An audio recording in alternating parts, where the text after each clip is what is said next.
John Deere 690B excavator.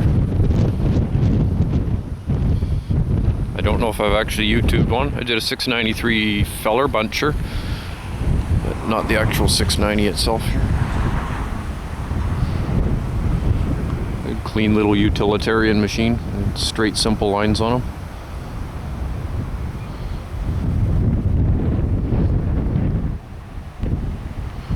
About as aerodynamic as a barn. Flat tracks. Whole different style of drive motors on them.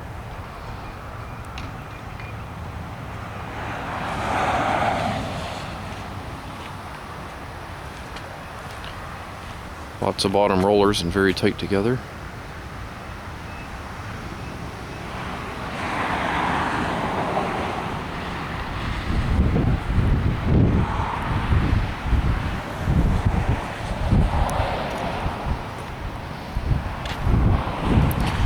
Pretty straight. Usually they're all banged up there, those big gull wing hoods get tweaked up on them.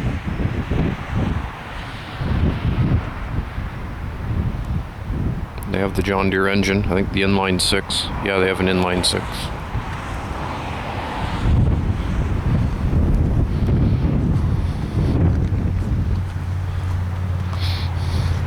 I've never run one. I've moved one once. I'm used to cat controls, so it felt weird. Couldn't really get the feel of it on the other way, but it had the full speed of a normal excavator.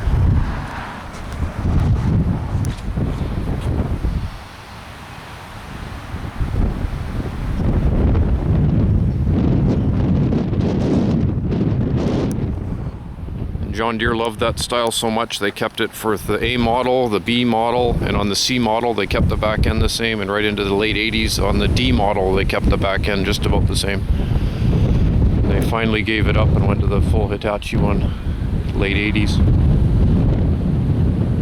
First John Deere 690 ever was built in 1969. It was a flat track shovel pad one.